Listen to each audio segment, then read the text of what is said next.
చెంగిచెర్లలో ఘటనకు సంబంధించి విజయారెడ్డి ఇద్దరు పిల్లలు మరి చెర్లపల్లి రైల్వే ట్రాక్ పైన బలవన్మరణానికి పాల్పడ్డ విషయం అందరికీ తెలిసిందే. ఈ మధ్య కూడా చాలా హాట్ టాపిక్ గా మారింది.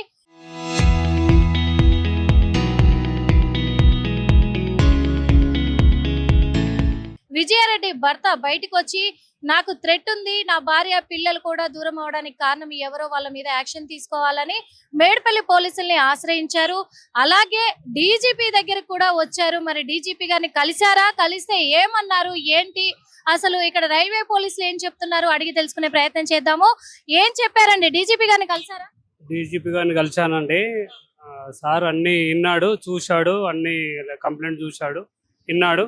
ఖచ్చితంగా న్యాయం జరుగుతుంది, నీకు ఏం ప్రాబ్లం లేదు అన్నాడు. ఖచ్చితంగా ఫర్దర్ ఏం చేయాలో సార్ ఫోన్ చేశాడు కొంతమందికి. డీజీపీ అంటే ఉప్పల్ డీసీపీకి చేశారు. అతను కలమని చెప్పాడు, నీకు న్యాయం జరుగుతుందని చెప్పాడు. మరి అక్కడ డీసీపీ ఏమైనా మాట్లాడారా సార్తో? లేదండి, సార్ ఫోన్ చేసినప్పుడు లేపలేదు, అంటే వేరే బిజీలో ఉన్నా. నేను కలుస్తానండి, ఇప్పుడు ఉప్పల్ పోయి డీజీపీని కలుస్తాను. డైరెక్ట్ డీజీపీ సారే డీసీపీకి కాల్ చేశారా? మీ ముందే చేశారా? అవునండి, మా ముందే చేశారు.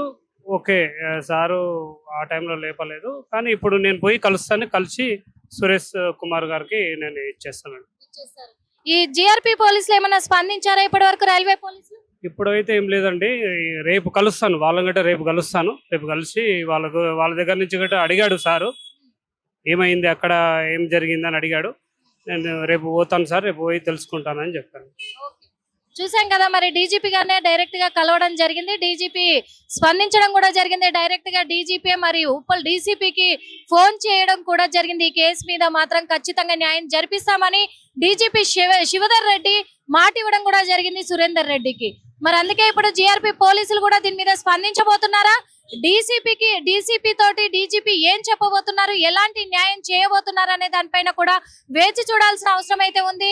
ఈ విజయారెడ్డి ఇద్దరు పిల్లలు అంటే తల్లి ఇద్దరు పిల్లలు వాళ్ళు ఎందుకు ఈ ప్రపంచానికి దూరం అయ్యారనే మిస్టరీ వీడబోతుందా అని చాలా ఉత్కంఠంగా కూడా మారబోతుందేమో అని అనిపిస్తున్న ఎడల కూడా డీజీపీ గారి నిర్ణయం మీద ఆధారపడి ఉంది అని చెప్పేసి కూడా చెప్పుకోవచ్చు. మరి డీజీపీ స్వయంగా కల్పించుకున్నారు కాబట్టి, డీసీపీకి కాల్ చేశారు కాబట్టి ఎవరు దోషులు ఎవరు నిర్దోషులు ఎవరు బయటపడే రోజులు చాలా తక్కువ సమయమే ఉంది అని కూడా అనుకోవచ్చు. కెమెరామెన్ మధుతో నిర్మల RTV.